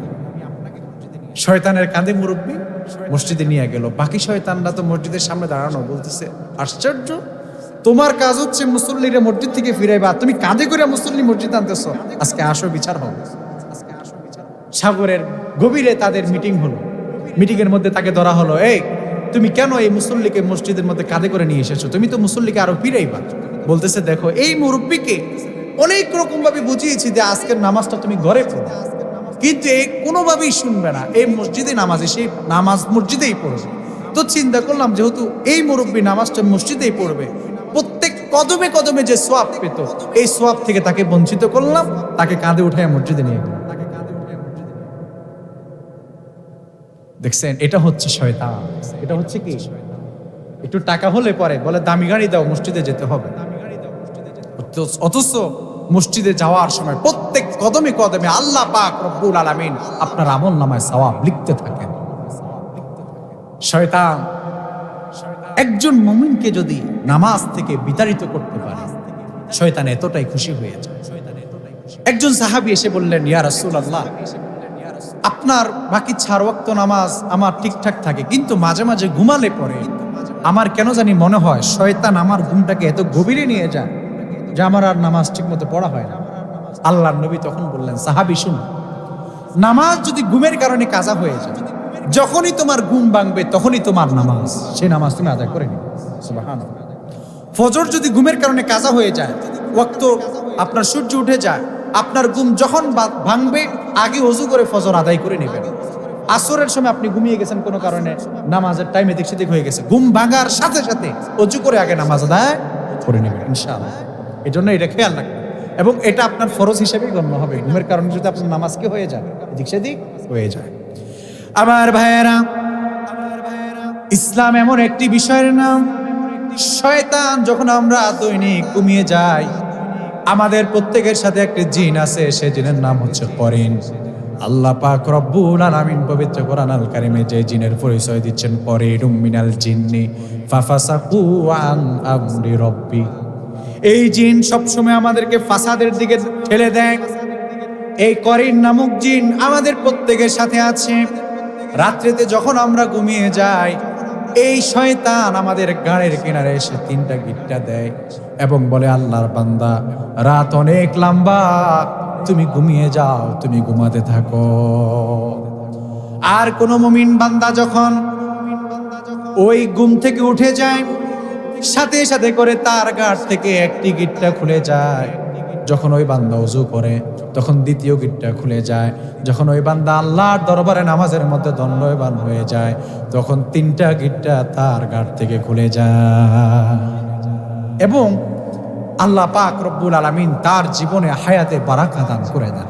আমার ভাইয়েরা, এই জন্য শয়তান সে সব সময় আমাদেরকে নামাজ থেকে বিরত রাখার জন্য আপ্রাণ চেষ্টা করে যায়। কারণ শয়তান সে চায় আপনি নামাজ না পড়েন। নামাজের সময় আসলে পরে কিভাবে বলবো, দুনিয়ার কত কাজ আমরা করি, হঠাৎ ভুলে যাই, মনে হয় না, নামাজে দাঁড়াইলে সব মনে হয়। আমাদের এক ওস্তাদ বলতেন, শয়তান এমন এক জিনিস, ভুলেও শয়তান, মনে করেও শয়তান, ভুলায় কে? শয়তান। এজন্য আপনি যখন উপস্থিত কোনো কিছু ভুলে যান, তখনই সাথে সাথে পড়বেন ইন্না লিল্লাহি ওয়া ইন্না ইলাইহি রাজিউন, পাশাপাশি পড়বেন রব্বি জিদনি ইলমা, রব্বি জিদনি ইলমা।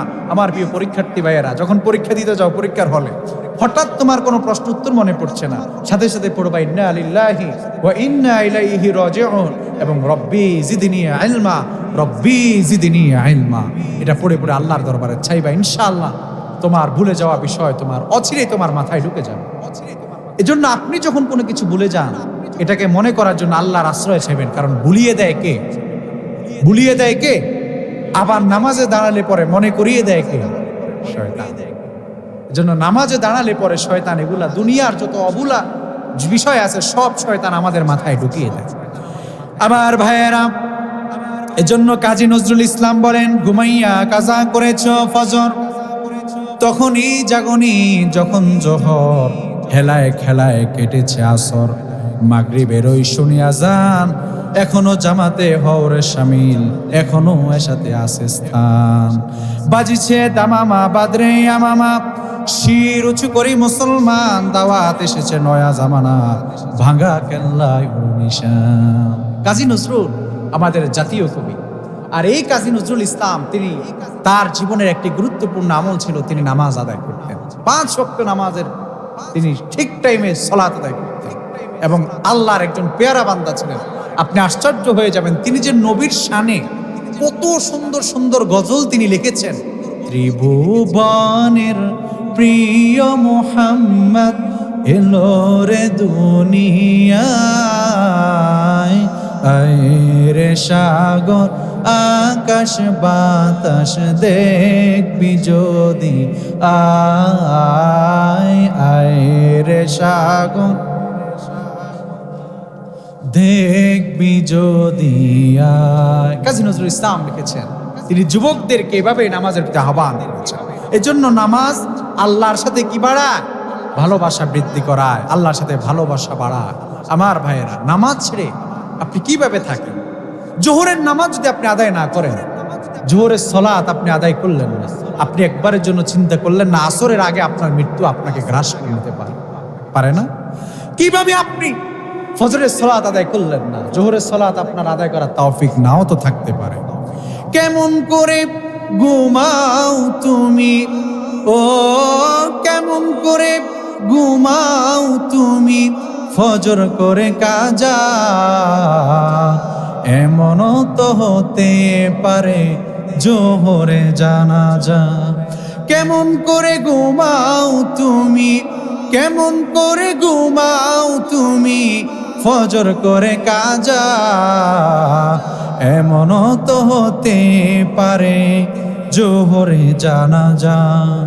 মুসলিম হয় না জন্ম নিলেই মুসলমানের ঘরে, কাফের মুমিন তফাতটা হয় সালাতের উপরে।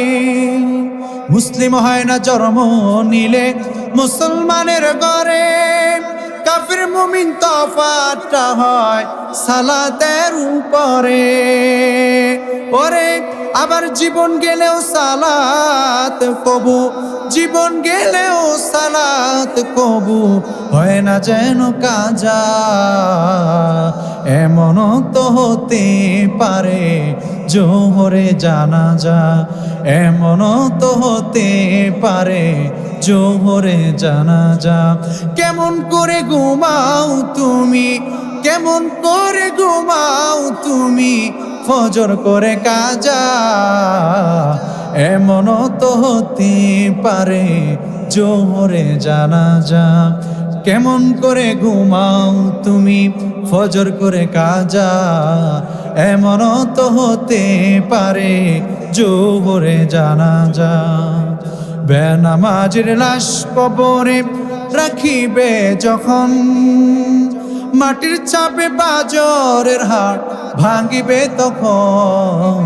বেনামাজের লাশ যখন রাখিবে কবরে,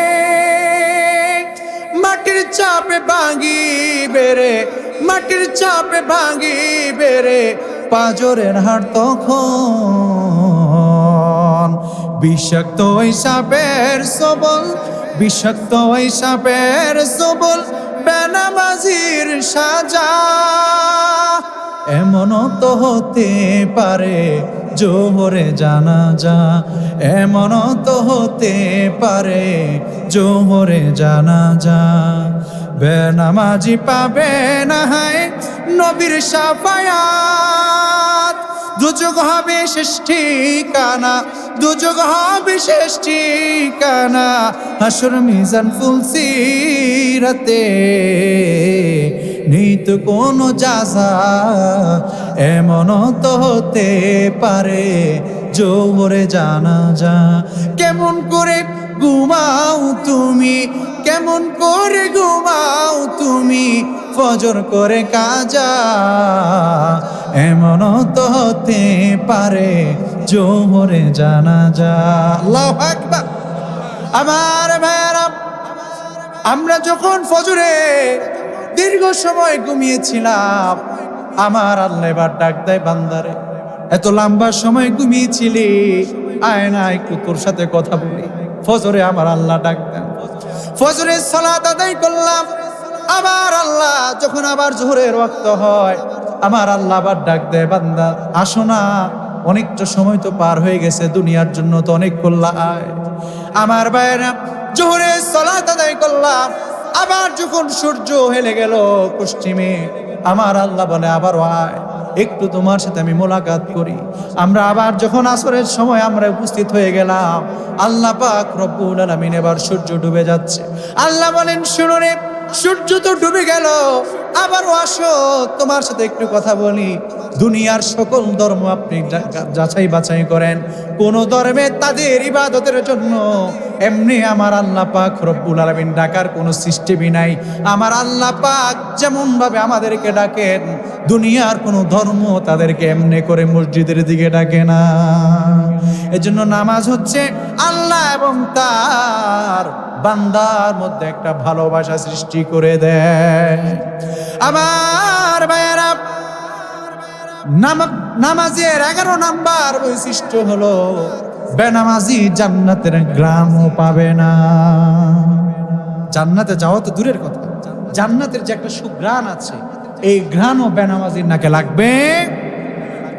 যে ঈমান আপনাকে মসজিদে নিতে পারে না, আপনি কিভাবে চিন্তা করলেন সেই ঈমান আপনাকে জান্নাতে নিয়ে যাবে? যে ঈমান আপনাকে মসজিদ পর্যন্ত নিতে পারে না, সেই ঈমান কখনো আপনাকে জান্নাত পর্যন্ত নিতে পারে।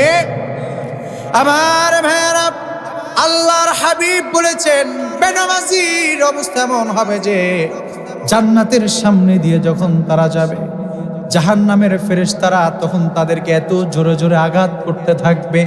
জান্নাতের সামনে দিয়ে যায়, আমি যদি আপনার বাড়ির সামনে দিয়ে যাই, আপনার বাড়ির সুঘ্রাণ তো আমার নাকে লাগবে।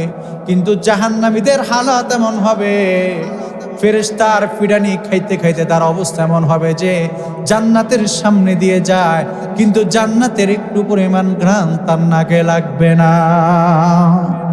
এরকম করে সে বেহুশ হয়ে থাকবে। আমার নামাজের 12 নম্বর বৈশিষ্ট্য হলো, যুবক বয়সের নামাজের দাম আল্লাহর কাছে বেশি।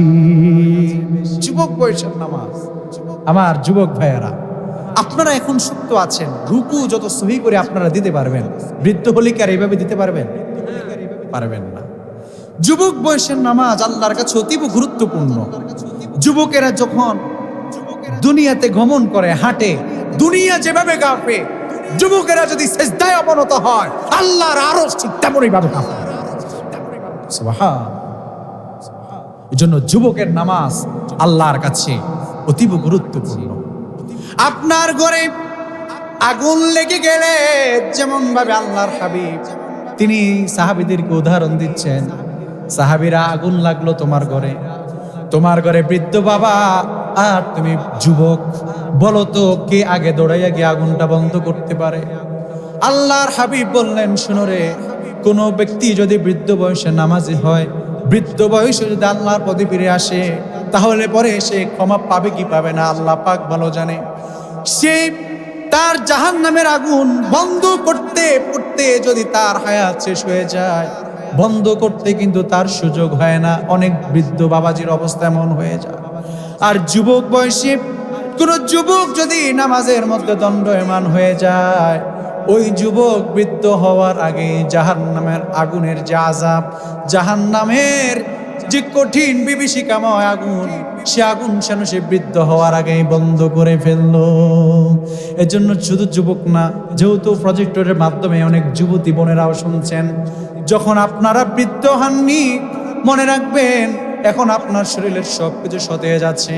আল্লাহর দরবারে আপনি সহি শুদ্ধভাবে সেজদা দিতে পারবেন, আল্লাহর দরবারে আপনি সহি শুদ্ধভাবে রুকু করতে পারবেন।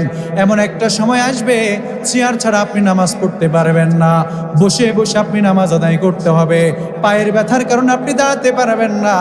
আমার ভাইয়েরা, সেই সময় আসার পূর্বে আল্লাহ পাক আমাদেরকে যে তরতাজা শরীর দিয়েছেন, যে আমাদের মধ্যে যে শক্তি সামর্থ্য দিয়েছেন, এই শক্তি সামর্থ্য দিয়ে আমরা আল্লাহর ইবাদত করব, পড়েন ইনশাআল্লাহ। যুবক ভাইয়েরা, এজন্য যুবক বয়সে নামাজ ছাড়বেন না, যুবতী বোনেরা নামাজ ছেড়ে দিবেন না। আমার ভাইয়েরা, নামাজের 13 নম্বর বৈশিষ্ট্য হলো নামাজ পড়লে জান্নাত পাওয়া যায়। আল্লাহ রাব্বুল আলামিন বলেন, উলাইকা হুমুল ওয়ারিসুনাল্লাযীনা ইয়ারিসুনাল ফিরদাউসা হুম ফিহা খালিদুন। আল্লাহ বলেন, শুনো শুনো, জান্নাতের ওয়ারিস কারা হবে জানো? জান্নাতের মালিক কারা হবে? আল্লাহর ঘরে আজান হলে পরে দুনিয়ার সকল ব্যস্ততা একদিকে ঠেলে দিয়ে বান্দা আল্লাহর ঘরের দিকে দৌড়ায়।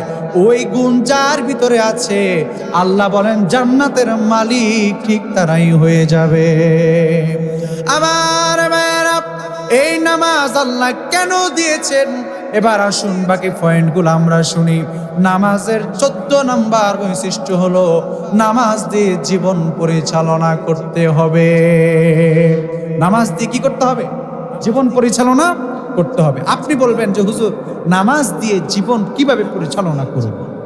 এবার আসুন 15 নম্বর বৈশিষ্ট্য চলে যায়। নামাজ আমাদেরকে কি কি শিক্ষা দেয়? কারণ শিক্ষা দিয়েই তো আমরা এটা পরিচালনা করব। নামাজ আমাদেরকে 1 নম্বর শিখায় ঐক্যবদ্ধ থাকতে হবে। কি করতে হবে? ঐক্যবদ্ধ থাকতে হবে। আল্লাহ রাব্বুল আলামিন বলছেন, ওয়াকিমুস সালাতা ওয়া আতুজ যাকাতা ওয়ারকাউ মা'আর রাকিঈন। শুনো রে, তোমরা সালাত আদায় করো, যাকাত প্রদান করো এবং রুকুকারীদের সাথে তোমরা রুকু করো। আল্লাহ পাক রব্বুল আলামিন এখানে জামাতের কথা ইঙ্গিত করলেন। তোমরা যখন দাঁড়াবা তখন নামাজের মধ্যে এক কাতারে একে কাঁধে কাঁধ মিলিয়ে দাঁড়াবা। তখন কে সুন্নি, কে ওয়াহাবি, কে রেজবি, কে ভান্ডারি, কে তাহিরি, কোনো রকম কোনো ভেদাভেদ থাকবে না। তাহলে নামাজ আমাদেরকে 1 নম্বরে কি শিখায়? ঐক্যবদ্ধতা শিখায়। কি শিখায়?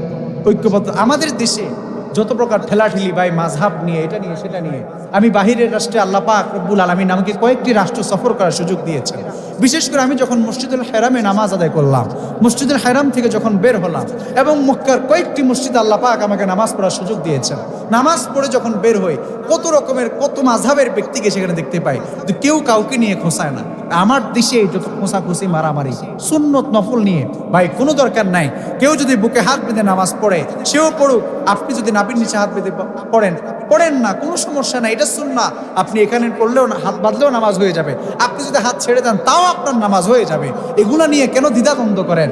এগুলা নিয়ে দ্বিধাদ্বন্দ্ব করবেন না। এরপরে মিলাদ কিয়াম নিয়ে আছে আরেক দ্বন্দ্ব। এরকম করে করে স্বাভাবিক মুস্তাহাব মুস্তাহসান বিষয় নিয়ে আমরা মারামারি করব না। মনে রাখবেন আমরা কি মুসলমান। আমাদের প্রভু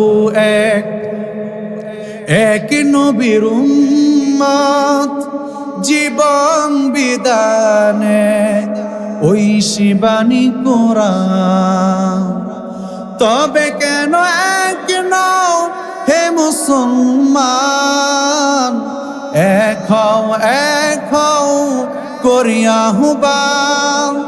তবে কেন এক নও হে মুসলমান, এক হও করিয়া আহ্বান। আমাদেরকে ঐক্যবদ্ধ থাকতে হবে। নামাজ আমাদেরকে 1 নম্বর ঐক্যবদ্ধতা শেখায়। 2 নাম্বার, নামাজ আমাদেরকে সঠিক নেতা নির্বাচন শেখায়। সঠিক নেতা নির্বাচন শেখায়। আচ্ছা, আপনার মসজিদের ইমাম সাহেব, আপনি কি একজন প্যান্ট শার্ট কোট টাই পরা ব্যক্তিকে দিবেন যার দাড়ি নাই? তাহলে স্বাভাবিক আপনার মসজিদে 20-50 জন মুসল্লির ইমাম যিনি হবেন, এই ইমাম নির্বাচন করতে গিয়ে দাড়ি লম্বা কিনা এটা দেখেন, আপনার জামা ঠিক আছে কিনা ওইটা দেখেন, সুন্নতের উপর আমল আছে কিনা সেটা দেখেন, চরিত্র ঠিক আছে কিনা এটা দেখেন। আর আপনার সমাজের নেতা হিসেবে যাকে নির্বাচন করেন তার ক্ষেত্রে কেন এটা আপনি দেখেন না? জন্য নামাজ আমাদেরকে সঠিক নেতা নির্বাচন শেখায়। কিভাবে আপনি আপনার নেতাকে নির্বাচন করবেন, নামাজের নেতা যেভাবে নির্বাচন করেন ঠিক তেমনি ভাবে সমাজের নেতা নির্বাচন যদি আপনি সেভাবে করতেন, এই সমাজে খুন, চাঁদাবাজ, রাহাজারি, অন্যায় থাকতো না। আমার ভাই, তাহলে নামাজ আমাদেরকে সঠিক নেতা নির্বাচন শেখায়। 3 নাম্বার, নামাজ আমাদেরকে দিন কায়েমের শিক্ষা দেয়। নামাজ আমাদেরকে দিন কায়েমের, যেমন নামাজে আপনি চাইলে অন্য কোনো আয়াত থেকে তেলাওয়াত করতে পারবেন না, অন্য কোনো কিতাব থেকে তেলাওয়াত করতে পারবেন না। নামাজ আপনি যেভাবে কোরআন ছাড়া অন্য কোনো বই পুস্তক থেকে আপনি তেলাওয়াত করতে পারেন না, ঠিক তেমনি ভাবে দুনিয়া পরিচালনার ক্ষেত্রেও আল্লাহর কোরআন ছাড়া অন্য কোনো বিধান সবচেয়ে বেশি গ্রহণযোগ্য এবং গ্যারান্টেড হতে পারে। এজন্য তাহলে নামাজ আমাদেরকে জীবন পরিচালনা শিক্ষা দেয়। আর নামাজ আমাদেরকে যা যা শিক্ষা দেয়, 1 নাম্বার ঐক্যবদ্ধ থাকতে শেখায়, 2 নাম্বার নেতা নির্বাচন শিখায়, 3 নাম্বার দিন কায়েম আমাদেরকে নামাজ শিক্ষা দেয়, যেটা আমরা নেই না। নামাজ পড়ি শুধু, তাহলে নামাজের 15 নাম্বার বৈশিষ্ট্য জানলাম। এবার আসুন নামাজের 16 নাম্বার বৈশিষ্ট্য আমরা জানি। নামাজ সকল খারাপ কাজ থেকে বিরত রাখে। নামাজ সমস্ত খারাপ কাজ থেকে বিরত রাখে। আল্লাহ রাব্বুল আলামিন বললেন, ইন্নাস সালাতা তানহা আনিল ফাহশাই ওয়াল মুনকার। আল্লাহ বলেন, শোনো, নামাজের মাধ্যমে তুমি দুনিয়ার যত পাপাচার আছে, নামাজ যদি তোমার ঠিক হয়ে যায় তাহলে পরে তুমি দুনিয়ার সমস্ত ফাহশা কাজ থেকে আল্লাহ পাক তোমাকে হেফাজত করবে। নামাজের মাধ্যমে দুনিয়ার সমস্ত ফাহশা কাজ থেকে বিরত থাকা যায়। কিন্তু আমাদের সমাজের চিত্রটা একটু ভিন্ন, যাতে সমাজের যত বড় সুদখোর ঠিক সে তত বড় নামাজি, ঠিক কিনা? সমাজের যে যত বড় অপরাধী ঠিক সে ব্যক্তিটাই তত বড় নামাজি। এটা আমার বাস্তবতা থেকে বলছি। আমি যে মসজিদে জুমা পড়াই সেখানে তো দেখি মাশাআল্লাহ প্রথম কাতারে থাকে, অথচ ওনার জ্বালা এলাকার ফলাফাইন তাফসির মাহফিলের আয়োজন করতে পারে না। উনি প্রথম কাতারে বসে এবং এসে হুজুর আপনাকে খুব ভালোবাসি, কিন্তু আবার পিছনে কি করে, যুবক ফলাফাইনকে তাফসির মাহফিলি করতে দেন, অনুমতিই দেয় না। উনি এমন শক্তিশালী ব্যক্তি, থানা ওনার কথা শুনে, থানা ওনার কাছে অসহায়, কারণ উল্টাপাল্টা কিছু হইলে খতম। এই জন্য কিন্তু আমাদের সমাজের এই বাস্তব চিত্রটা কেন ভাই, কেন? তার কারণ হচ্ছে নামাজ পড়ে ঠিক, এটা হচ্ছে তার অপরাধকে ঢাকানোর অস্ত্র। এই অপরাধীর অপরাধ ঢাকানোর অস্ত্র কি? নামাজ। সে যে এত অপরাধ করে, এই অপরাধ ঢাকে ফেলে কিভাবে? নামাজের মধ্যে। আপনি আশ্চর্য হয়ে যাবেন। এরা কিন্তু নামাজ আল্লাহর জন্য পড়ে না, এরা লোক দেখানোর জন্য পড়ে, এবং তাদেরকে যেন কেউ অপরাধী না বলতে পারে, তাদেরকে যেন কেউ খারাপ না বলতে পারে, এর জন্য নামাজ পড়ে। এজন্য সুদখোরে যদি বলবেন, এই বেটা সুদ খাস কেন, বললে তুই কি জানোস ফজর পড়ছস, এক কথাই শেষ। সুদখোরে আপনি বলেন, ভাই আপনি সুদ খান কেন, ওই কইবা আপনি ফজর পড়ছেন। এই হচ্ছে অবস্থা। অপরাধীরা অপরাধ ডাকার জন্য নামাজ পড়ে। আর আমাদের নামাজের মতো হয় না। যত স্পিড 4G গতি 5G গতিতে কোন রকম নামাজটা শেষ হয়ে যায়, মানে এত দ্রুত নামাজ। এইভাবে যদি আমি তো বলি যে নামাজের আমাদের যে গতি, এই গতি যদি চলতে থাকে তাহলে পরে আমাদের বডি ঠিক রাখার জন্য আলাদা করে কোনো ব্যায়ামের প্রয়োজন নাই। কিছু কিছু মানুষের এই অবস্থা দেখা যায়, মনে হয় যেন ব্যায়াম করতেছে। এজন্য নামাজ হতে হবে দৃঢ়তার সাথে। এজন্য নামাজের 17 নাম্বার বৈশিষ্ট্য, নামাজ আমাদেরকে ধৈর্য শিক্ষা দেয়। নামাজ আমাদেরকে কি শিক্ষা দেয়? ধৈর্য শিক্ষা দেয়। নামাজ পড়তে হবে দৃঢ়তার সাথে, কারণ আমি আল্লাহর মহান সত্তার সামনে দাঁড়িয়ে আছি। আল্লাহ পাক রব্বুল আলামিন পবিত্র কোরআন আল কারীমে আরেক জায়গায় বললেন, ওয়াস্তাঈনু বিস-সাবরি ওয়াস-সালাহ ইন্নাল্লাহা মা'আস-সাবিরিন। আল্লাহ পাক রব্বুল আলামিন বললেন, শোনো রে দুনিয়ার মানুষ, তোমাদের উপর যখন ঈমানের পরীক্ষা চলে আসে তোমাদের ধন সম্পদের উপর পরীক্ষা চলে আসে। আল্লাহ পাক বললেন, তোমাদের উপর বিভিন্নভাবে পরীক্ষা অবতীর্ণ হলে পরে তোমরা ধৈর্য হারা হয়ে পথ হারা হয়ে যেও না, বরং তোমরা ধৈর্য ধারণ করো সালাতের মাধ্যমে।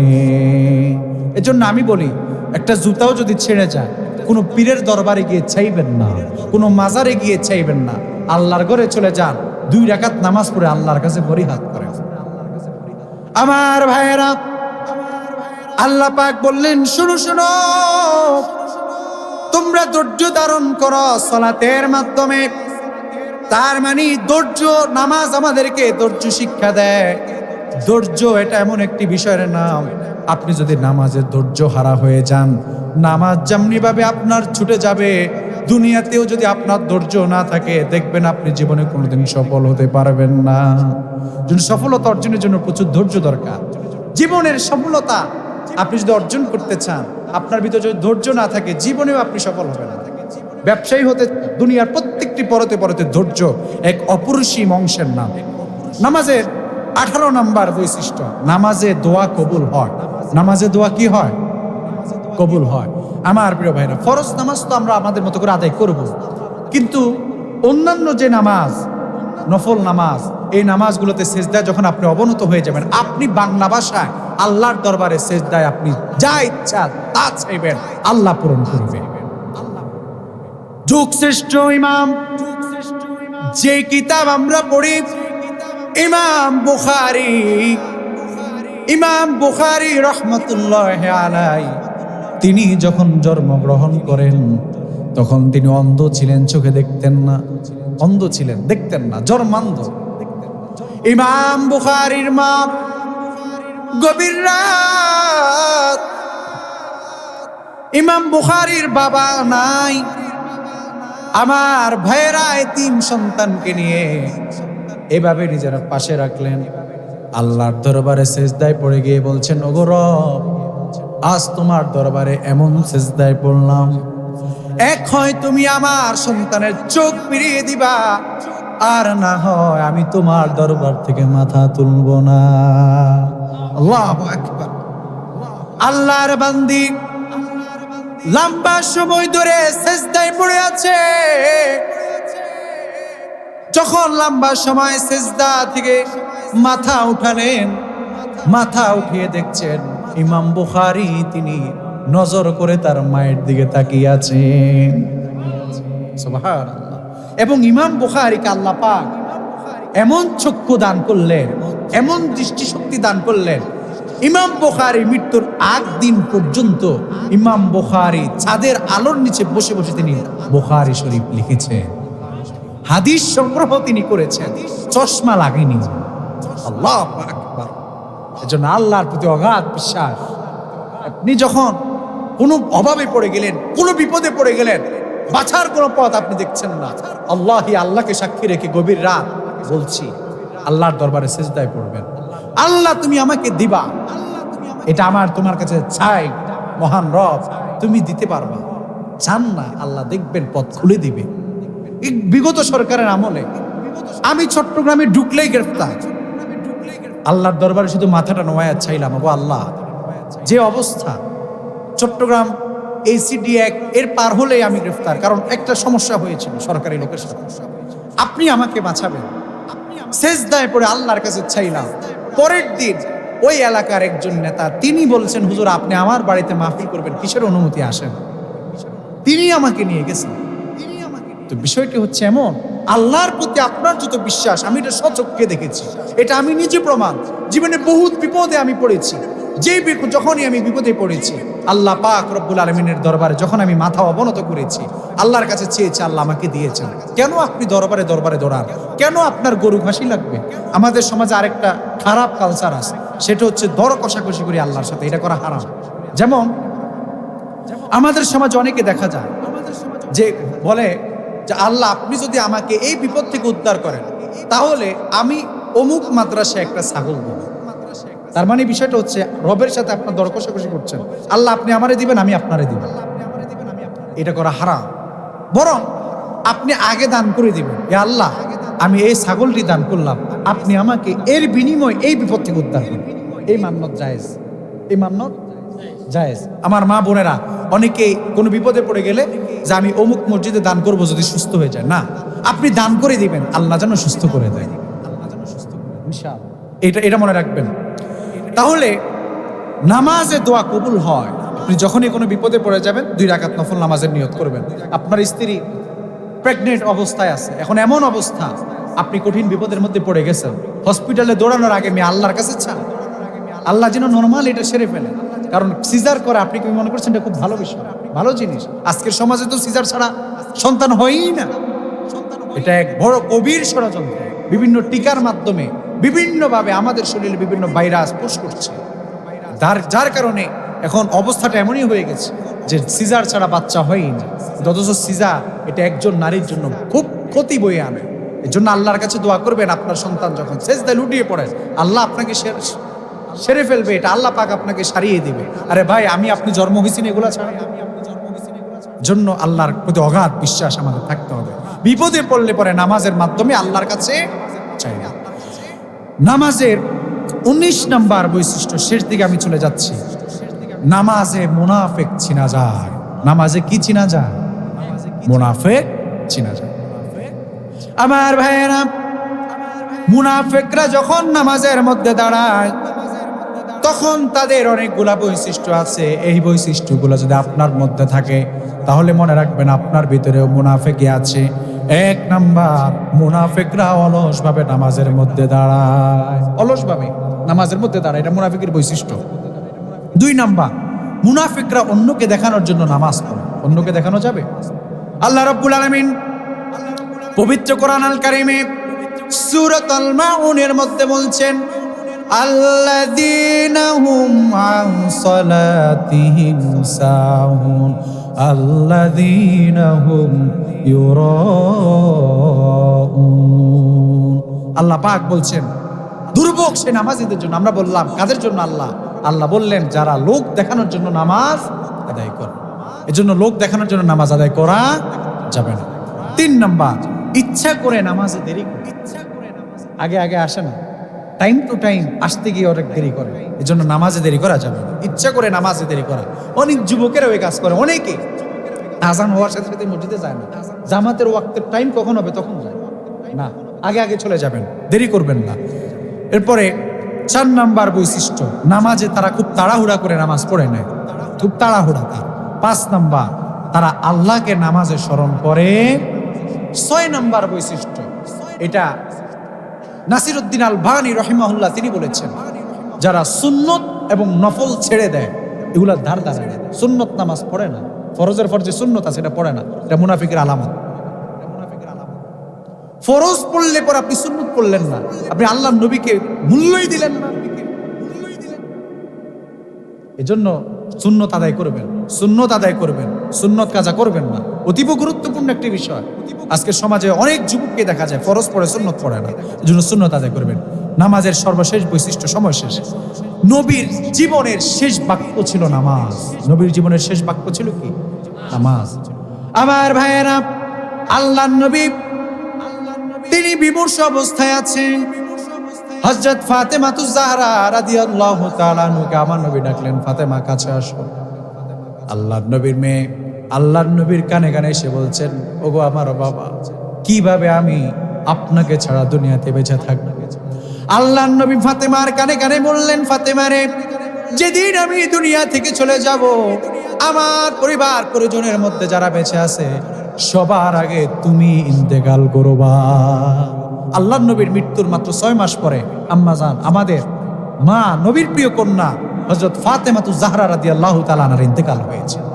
আল্লাহর নবী মৃত্যুকে, মালাকুল মাউতকে সামনে থেকে দেখছেন, আর আল্লাহর নবী বলছেন, শোনো শোনো আমার উম্মতেরা, ইয়া উম্মতি আসসালাহ আসসালাহ,